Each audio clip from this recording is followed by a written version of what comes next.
मित्रों, जैसा कर्म वैसा फल। मनुष्य को अपने कर्मों का फल कैसे भोगना पड़ता है।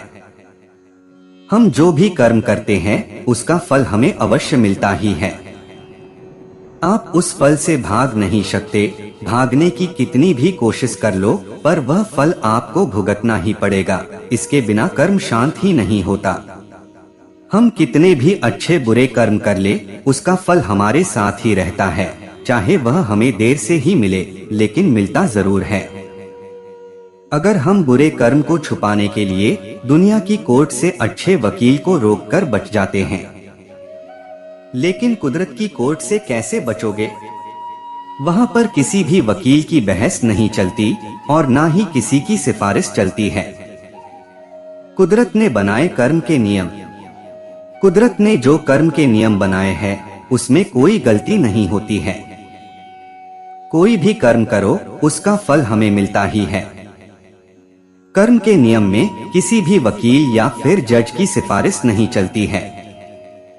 जब तक हमारे पुण्य कर्म का फल हमारे साथ है तब तक सही है, लेकिन हम जो गलत कर्म या दुष्ट कर्म करते हैं वह तो वक्त आने पर ही फल देता है।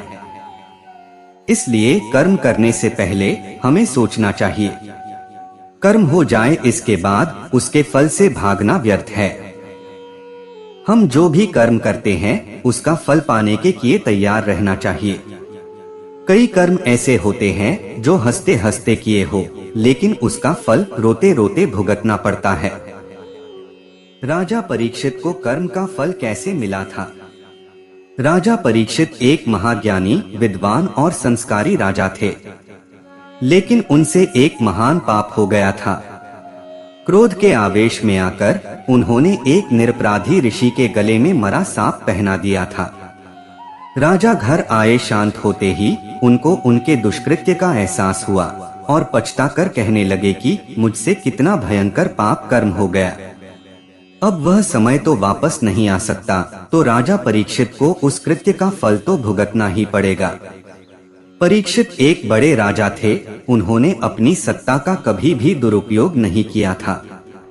परीक्षित राजा ने अपनी भूल का स्वीकार किया और खुद को दंड करने के लिए कहा कि मेरा बल, समृद्धि, सब कुछ ब्राह्मण ऋषि के क्रोधाग्नि में जल जाए, जिससे मेरे दिमाग में किसी को दुख या क्षति पहुंचाने का विचार न आए। राजा परीक्षित अपने पापों का फल भुगतने के लिए तैयार थे। उन्होंने कभी भगवान से कोई सिफारिश नहीं की और ना ही अपने राजा होने का घमंड किया। उन्होंने तो भगवान से अपने पापों का दंड मांगा, जिसके उदाहरण से भविष्य में कोई राजा क्रोध के आवेश में या फिर अपने राजाशाही के घमंड में आकर ऐसा दुष्कृत्य नहीं करे। इस प्रकार राजा परीक्षित अपने कर्म से भागे नहीं और परिणाम भुगतने के लिए तैयार रहे। वह भागने की कोशिश करते तो भी कर्म अपना फल दिए बिना नहीं छोड़ता। कर्म वैसा फल। हम एक कहानी के माध्यम से समझते हैं। कई साल पहले की बात है। एक शहर में एक जज रहते थे। वे नागर ब्राह्मण कुल के थे और वे खुद भी कठोर वेदांती और कर्म के कानून के अभ्यासी थे।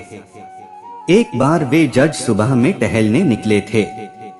तब उन्होंने देखा कि एक व्यक्ति भाग रहा था और उसके पीछे भागते हुए व्यक्ति ने पीछे से एक खंजर उसके शरीर में मार दिया और तब तक उसको घाव करता रहा जब तक वह मर नहीं गया। यह घटना जज साहब ने अपनी आंखों से देखी।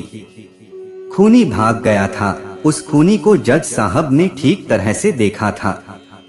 फिर जज साहब घर गए, लेकिन यह बात उन्होंने किसी को नहीं बताई, क्योंकि खून का केस आखिर में उनके कोर्ट में ही तो आने वाला था।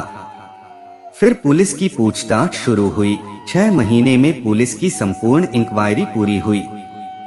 हत्या का मामला दर्ज किया और आखिर में यह मामला उस जज के पास ही आया, लेकिन उन्होंने देखा कि खूनी कोई और ही था। उन्होंने उस दिन जिस खूनी को देखा था वो यह नहीं था। फिर मुकदमा शुरू हुआ। उस व्यक्ति को ही खूनी साबित करने का ठोस सबूत मिला। जज साहब तो जानते थे कि यह व्यक्ति बेकसूर है, लेकिन जज को सबूतों के आधार पर फैसला देना होता है। उसमें न्यायाधीश के अपने खुद के आधार पर उसको बेकसूर नहीं कहा जाता। इसलिए उस निर्मित प्रतिवादी को पूरे सबूतों के साथ खूनी करार किया गया।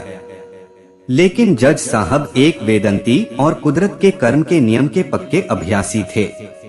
उनको पता था कि असली खूनी घूम रहा है और एक निर्दोष को सजा हुई है।